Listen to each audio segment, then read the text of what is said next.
Quando andavam pelo caminho, um homem lhes disse: eu te seguirei por onde quer que fores.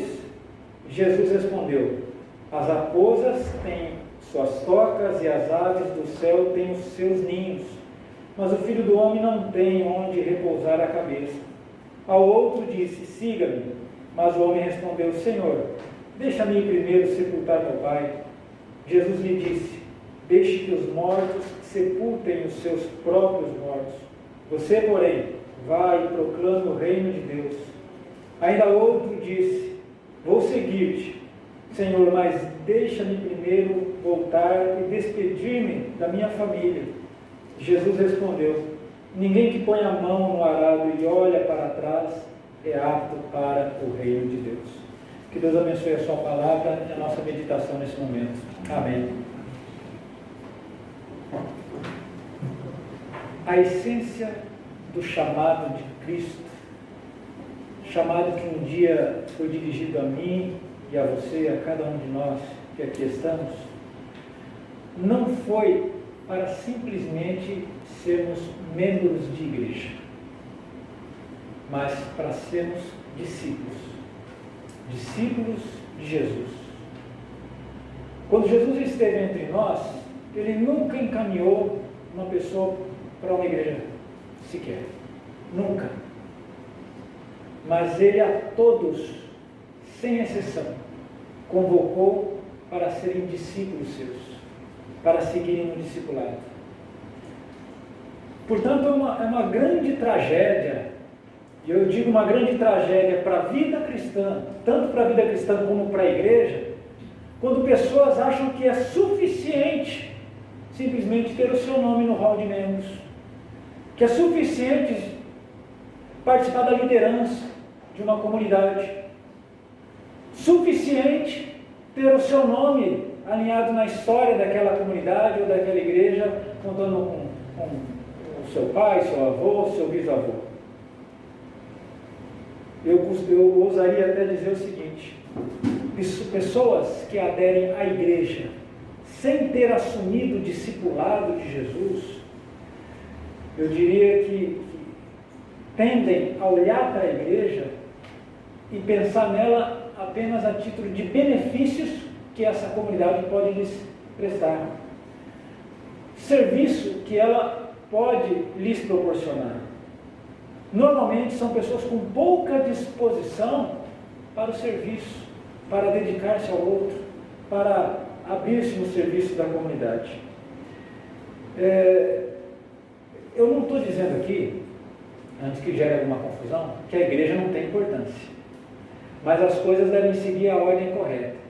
Primeiro, vem o chamado para o discipulado, esse compromisso que nós assumimos. E aí então, o segundo passo, a participação na comunidade como lugar de crescimento, de amadurecimento da fé. Portanto, são duas coisas importantes que precisam caminhar juntas. Eu quero nessa noite, de maneira especial, pelo aniversário da nossa igreja, esse momento comemorativo, convidar você para que nós pensemos sobre o discipulado, sobre o desafio de viver o nosso dia a dia como discípulos de Jesus. O Evangelho de Lucas, na verdade, é o primeiro volume de 2 livros que foram escritos. Primeiro o Evangelho de Lucas e depois o livro de Atos. A primeira parte, como eu disse, é o Evangelho de Lucas. E o Evangelho de Lucas é um evangelho curioso. Você pode dedicar o seu tempo essa semana na leitura. Ele pode ser dividido basicamente em 3 momentos. No primeiro momento, ele narra o ministério de Jesus na Galileia. A maior parte da vida de Jesus, alguns comentaristas até chegam a acreditar que Jesus nem tenha descido para Jerusalém tanto. A maior parte do seu ministério foi ali ao redor do mar da Galileia. No segundo momento, ele vai contar a descida de Jesus para Jerusalém. E o terceiro e último momento é a vida de Jesus em Jerusalém. E o que é curioso a gente observar nesse evangelho é que ele vai gastar 10 capítulos, observe, 10 capítulos para narrar essa descida de Jesus para Jerusalém. Então é curioso a gente observar isso. Se você anotar aí capítulo 9, versículo 51, nós temos a palavra diz assim: aproximando-se o tempo em que seria elevado aos céus, Jesus partiu resolutamente em direção a Jerusalém. E agora ele vai contar esse deslocamento até o capítulo 19. Então, em 10 capítulos ele vai contar esse deslocamento de Jesus para Jerusalém. E aconteceram muitas coisas nessa ida para Jerusalém. Dentre elas, esse registro que nós temos aqui, que nós acabamos de ler do versículo 57 ao versículo 62, quando Jesus encontra com 3 pessoas, eu diria 3 aspirantes, que provavelmente devem ter ouvido as palavras de Jesus, devem ter visto milagres de Jesus, devem ter ali compartilhado da vida de Jesus por algum momento, e eles são atingidos provavelmente por esses acontecimentos, pela palavra, pelo carisma de Jesus, de maneira que agora eles se sentem ali como que aspirantes, chamados para participar do discipulado de Jesus, para serem discípulos de Jesus. Eles são confrontados com a possibilidade de se tornar seguidores de Jesus. E são 3 pessoas, mas eu diria que nesse brevíssimo diálogo entre essas 3 pessoas e Jesus, nós podemos dizer que nós temos aqui credenciais do que é um discípulo. Credenciais que eu diria que são essenciais na vida de um discípulo. E é sobre isso que eu gostaria de conversar com você nessa noite, de falar com você nessa noite. Mas antes de entrar propriamente nessas credenciais, eu quero pensar com você sobre o ministério de Jesus. O ministério de Jesus. Jesus era um tipo de pregador itinerante.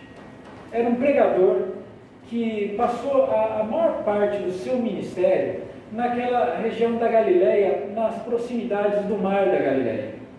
Ali Jesus escolheu os seus discípulos, ali Jesus realizou muitos dos seus milagres, ali Jesus anunciou o reino de Deus, e a gente pode dizer que o maior número dos seguidores de Jesus foi juntado ali naquela região. Jesus não tinha apenas 12 discípulos, tinha mais, tinha um número maior de discípulos. 12 eram os mais próximos, e dentre os 12, 3 ainda mais próximos, mas o número de seguidores de Jesus era maior. Nos últimos dias apenas é que Jesus veio para Jerusalém, segundo o relato de Lucas. A pergunta que nós fazemos aqui também é a seguinte: qual foi a mensagem que Jesus pregou durante o seu ministério ali ao redor do mar da Galileia, naquelas cidades e naquelas aldeias? O reino de Deus. Essa era a mensagem de Jesus. Jesus anunciava o reino de Deus por meio das suas palavras, por meio dos seus milagres. Aliás, as suas palavras e os seus milagres eram um sinal concreto de que o reino de Deus estava presente, de que o reino de Deus estava se manifestando. E o que era esse reino de Deus? O anúncio de que Deus se manifestava agora com toda a sua graça. O anúncio de que Deus se manifestava em Cristo Jesus agora para reconciliar o ser humano com Ele mesmo. E que esse reino de Deus não é um reino que exclui, mas é um reino que inclui. Aqueles que estavam fora, que não podiam participar por algum problema, agora eram convidados a participar. É isso que o Evangelho chama de boa nova, boa notícia do reino de Deus.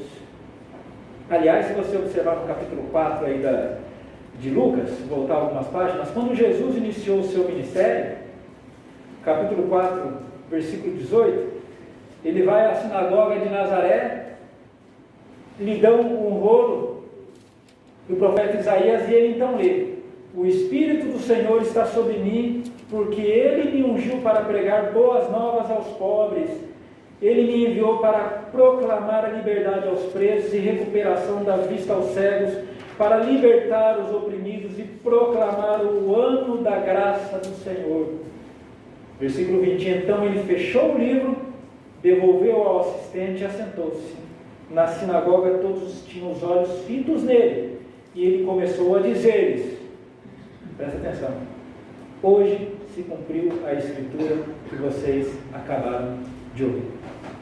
Ou seja, Jesus foi aquele que anunciou o reino de Deus, reino que se dava a conhecer por meio da sua pessoa, que se fazia presente.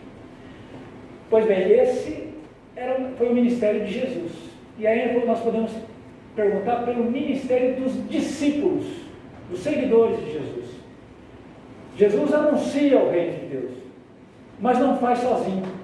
Conclama homens e mulheres. Jesus tinha discípulas também, homens e mulheres, para que participem. E em que consistia o discipulado, ser discípulo e discípula de Jesus? Consistia, em primeiro lugar, aprender da vida de Jesus. Ou seja, olhar para Jesus e aprender com a maneira como ele vivia. Eu diria que as palavras, os atos de Jesus, eram uma escola para aquelas pessoas que estavam ao seu redor. E nessa escola, a lição fundamental era como viver em harmonia com o reino, com aquele reino que era anunciado. Essa era a lição essencial. Ser discípulo de Jesus, então, aprender da vida de Jesus, o que era? Não era imitar Jesus exatamente naquilo que ele fazia, mas era, na verdade, deixar-se contagiar pelo estilo de vida de Jesus e permitir que esse estilo de vida permeie toda a existência, toda a vida. Então, ser discípulo de Jesus, em primeiro lugar, é isso, é aprender da vida de Jesus. Mas ser discípulo de Jesus significa também tomar parte na missão de Jesus. Participar da missão de Jesus. Lucas capítulo 10, logo no capítulo seguinte que nós lemos, o texto diz que ele envia 72 discípulos para anunciar o reino de Deus. Envia essas pessoas para que elas vão às aldeias e ali elas também anunciem o reino de Deus. Atos capítulo 1, versículo 8, que foi escrito também por Lucas. Porque quando Lucas escreve Atos é como se ele quisesse dar uma continuidade à sua narrativa. E é curioso a gente observar, então, logo no primeiro capítulo de Atos, ele narra, dizendo nas palavras de Jesus, que o Espírito viria sobre os discípulos e eles seriam testemunhas em Jerusalém, na Judéia, em Samaria e até os confins da terra. Então, ser discípulo é aprender de Jesus, mas também tomar parte naquilo que Jesus está fazendo, na missão de Jesus. O chamado para ser discípulo de Jesus é também um chamado para partilhar da missão de Jesus. E eu diria que esse legado, essas duas características se estendem a nós hoje. Nós somos chamados para ser discípulos de Jesus. E ser discípulo de Jesus significa aprender de Jesus e significa participar no chamado, na vocação, na missão de Jesus. E aí eu quero então, agora, voltar para o texto e pensar naquilo que eu chamei aqui de credenciais para o discípulo. Eu reconheço que a comparação que eu vou fazer aqui não é das melhores, mas eu acho que ela mais ajuda do que atrapalha, por isso que eu vou usar. Quando você vai participar de um processo seletivo, numa empresa, fazer um curso, você vai fazer uma entrevista, por exemplo. O entrevistador vai tentar identificar se você tem aptidão para aquilo que você vai fazer, vai tentar sondar suas expectativas em relação ao trabalho, vai de alguma maneira fazer um diagnóstico da sua personalidade, do seu modo de ser. Jesus não estava fazendo um processo seletivo aqui, é bem verdade. Jesus tinha um grupo de discípulos que o acompanhavam. Eu fico imaginando que quando Jesus foi para Jerusalém, às vezes a gente imagina Jesus andando sozinho, ou lá só com os 12 discípulos, Jesus foi com um bando de gente, porque essas pessoas estavam esperando que alguma coisa grandiosa ia acontecer lá em Jerusalém. Alguns, certamente até com expectativas erradas. Por exemplo, os discípulos que voltam de Emaús, para a aldeia de Emaús, estavam tristes. Nós fomos atrás dele em Jerusalém, achamos que ele era aquele que havia de vir, já faz 3 dias ele morreu. Então, muitas dessas pessoas que desceram para Jerusalém com Jesus, foram cheios de expectativas no seu coração. Mas o fato é que no meio do caminho, ele encontra mais 3, que são esses 3 que estão narrados aqui no texto que nós lemos. Cada um deles oferece próprio modo, uma informação sobre essas credenciais. E eu quero pensar aqui nisso. Qual é a credencial que cada um deles nos oferece aqui? E eu quero mostrar o seguinte. Primeiro, a característica dele, que nós podemos de alguma maneira aprender a partir do texto. E depois, qual é a credencial. A característica do primeiro personagem com quem Jesus encontra, eu diria que é um empolgado impulsivo. Observe aí versículo 57. Quando andavam pelo caminho, um homem lhe disse, eu te seguirei por onde quer que fores. Empolgado e impulsivo. É aquele sujeito, talvez você já tenha encontrado gente assim, que abraça tudo, que assume todo tipo de compromisso. É aquele sujeito que compra, e depois de comprar, ele pergunta o preço, ele está opa, aí ele vai. É essa pessoa impulsiva. E como que Jesus responde a essa pessoa? Jesus responde com aquilo que nós chamamos um choque de realidade. Traz ele para o chão. Versículo 58. Jesus respondeu, as raposas têm suas tocas e as aves do céu têm os seus ninhos, mas o Filho do Homem não tem onde repousar a cabeça. É como se ele dissesse o seguinte, pensa bem, avalia, coloca na balança, se é isso mesmo. Isso não significa, Jesus não está dizendo aqui que ele vivia na miséria, não é isso. Jesus não está dizendo aqui que ele não tinha recursos para sobreviver.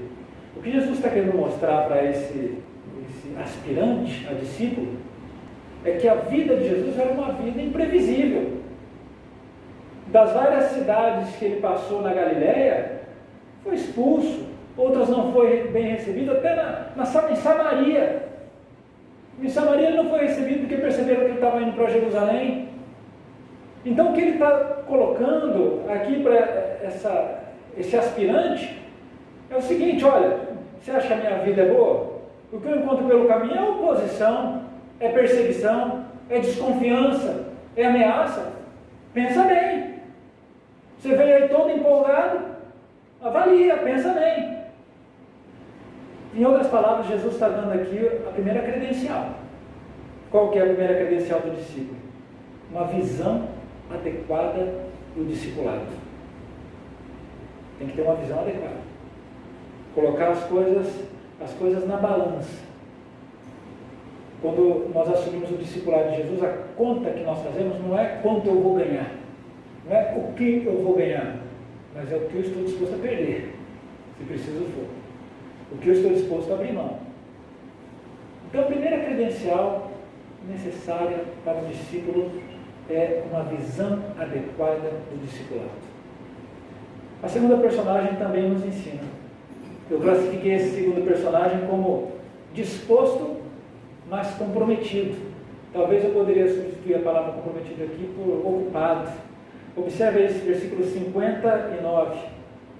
A outro disse, siga-me. Mas o homem respondeu, Senhor, deixa-me ir primeiro sepultar meu pai. Vocês já encontraram pessoas que sabem fazer, que pode fazer, que quer fazer, mas está sempre ocupado demais? Ou está assim, eu não posso porque eu tenho determinado compromisso, eu não posso porque eu tenho que fazer tal coisa. Eu costumo dizer que há pessoas que têm sempre boas desculpas para não assumirem aqueles compromissos ou aquelas responsabilidades que estão diante dele. Observe aqui que, lendo assim superficialmente a passagem, a gente pode imaginar que esse homem estava com o pai dele dentro de um caixão sendo velado.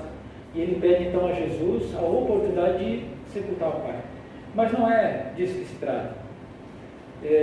Na cultura judaica era uma coisa, questão de honra sepultar o pai. Mas no sentido de que cuidar do pai até a morte. Quando ele morrer, aí então eu vou. Então deixar eu sepultar o pai, na verdade o que ele está dizendo aqui é o seguinte, deixa eu primeiro cuidar do meu pai. Quando meu pai morrer, eu já não tiver mais essa responsabilidade, aí então eu volto para ser discípulo. Nós não podemos negar aqui que isso é louvável, inclusive para a cultura judaica. Mas no fundo, o que esse homem estava fazendo era adiar, era protelar, ou numa linguagem mais até agressiva, era procrastinar. Por isso a resposta de Jesus é enérgica no versículo 60. Jesus lhe disse: deixe que os mortos sepultem seus próprios mortos. Você, porém, vá e proclame o reino de Deus. Era um ditado popular. Aqueles que estão mortos, já estão mortos espiritualmente, deixe eles fazer esse serviço. Você assuma aquilo que é a sua responsabilidade. Talvez até quando Jesus fala, vá e proclame o reino de Deus, Jesus está reforçando, vem e me segue. Pelo fato de Jesus responder dessa maneira, a gente pode entender aqui que Jesus está reafirmando a seriedade do compromisso que é seguido. É um compromisso muito sério. E aqui, de certa forma, nós temos a segunda credencial, que é desprendimento para o discipulado. É necessário desprendimento. Com o primeiro, nós aprendemos que é necessário uma visão adequada do discipulado. Com o segundo, nós aprendemos que é necessário desprendimento. E, finalmente, o terceiro, eu diria que o terceiro é um personagem disposto, mas dividido. Observe o versículo 61. Ainda outro disse: vou seguir-te, Senhor, mas deixa-me primeiro voltar e despedir-me da minha família. Eu não sei se você já teve essa experiência, assim, acordar numa manhã chuvosa, que você não tem um compromisso muito sério, no trabalho, nada, mas você tem um compromisso ali, né? Pegar um futebol, alguma coisa, mas você acordou e aquela manhã chuvosa, e aí você fala assim, acho que eu vou ficar um pouquinho na cama, e aí você deita mais 2 minutos, a hora que você vê, passou 10, passou 15, passou 20, perdeu o compromisso e ficou por ali mesmo. Certamente todos nós já tivemos alguma experiência assim. Eu estou dizendo isso para ilustrar o que significava voltar para casa para se despedir da família. Voltar para casa aqui nesse momento era voltar para o aconchego do lar, era voltar para o amor dos familiares, era voltar para a companhia dos amigos, num ambiente aconchegante, facilmente de esquecer aqueles compromissos talvez mais difíceis que nós assumimos. Ainda mais um compromisso que trazia consigo um futuro incerto. Seguir Jesus era meio que incerto, não tinha garantia nenhuma. Imagina só, voltava para casa para se despedir, encontrava um amigo e falava: olha bem o que você vai fazer, pensa bem, você vai seguir esse Jesus aí, você não sabe no que vai dar. Então essa ideia de voltar para despedir mostrava que esse rapaz estava disposto, mas estava dividido. E a resposta de Jesus é curiosa no versículo 62. Jesus respondeu: ninguém que põe a mão no arado e olha para trás é apto para o reino de Deus. Esse é um ditado comum. 400, 500 anos antes de Cristo já se usava esse ditado, um ditado popular, mas que tinha muito a ver com a vida agrária. A situação era muito conhecida das pessoas. O arado era puxado normalmente por um animal, eles seguravam esse arado, normalmente na ponta, para abrir o sulco na terra, era um osso que se usava. Então era necessário que ele dirigisse isso de tal maneira que, se tivesse alguma pedra, ele pudesse desviar. Se o cidadão que estava fazendo o arado olhasse para trás, ele corria o risco de desencaminhar o arado, corria o risco de bater a ponta numa pedra e perder a ferramenta. Então, a imagem que Jesus usa aqui é extremamente ilustrativa, no sentido de que, olha, você foi chamado, você não pode ficar olhando para trás, porque se você tirar a atenção do seu chamado, você vai perder o rumo. Poderia até usar uma linguagem mais presente para nós. Imagina uma pessoa que tem que fazer um corte numa madeira comprida, uma serra. Olha, está cortando aqui com a serra, tem que olhar na serra. Se ele olhar para trás, o que vai acontecer? Vai Talvez se Jesus vivesse nos nossos dias, ele diria assim: quem põe a mão na serra não pode olhar para trás. Né? Que é justamente essa necessidade que nós temos de manter o foco. E aí nós temos aqui, eu diria, a terceira credencial, que é resolução para o discipulado. Essa decisão resoluta de seguir, de não voltar para o aconchego, mas seguir adiante. Eu quero concluir, como nós temos o privilégio de comemorar o aniversário da Betel no dia da Reforma Protestante, hoje a nossa aula da Escola Dominical foi sobre a Reforma Protestante, eu quero lembrar das palavras de Lutero na Dieta de Worms, que eu citei aqui também na Escola Dominical, mas eu creio que é muito ilustrativa porque ela nos revela essas três características. Revela Lutero como aquele que tinha uma visão adequada do discipulado, porque ele sabia que ele poderia morrer, ele corria risco. Revela o desprendimento de Lutero em relação à sua própria vida e revela também a sua decisão resoluta, inarredável, de seguir adiante.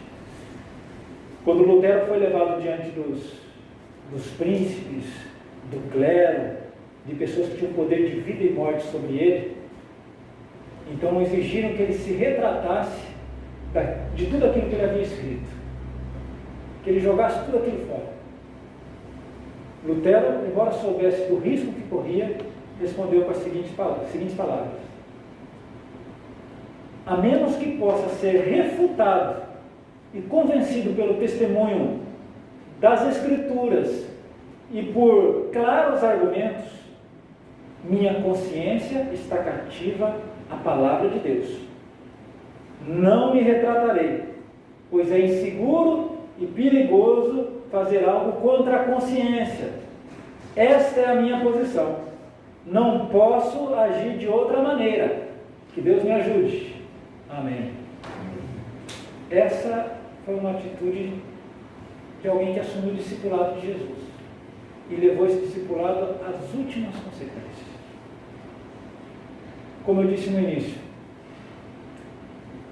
nós precisamos resgatar no nosso coração o lugar do discipulado. Entender que não basta frequentar uma igreja, não basta estar presente numa igreja. Nós precisamos assumir o discipulado de Jesus no nosso dia a dia.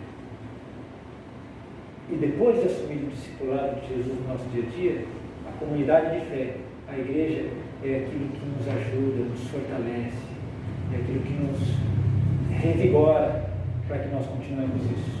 Que Deus nos abençoe para que a nossa igreja, a Igreja Presbiteriana Betel, seja uma igreja de discípulos de Jesus, de pessoas que estão se esforçando no seu dia a dia para seguir o discipulado, que tenham uma visão adequada do discipulado, que tenham um desprendimento que o discipulado requer, mas que tenham também no seu coração a firme resolução de viver como discípulos de Jesus. Que Deus mesmo nos abençoe. Amém.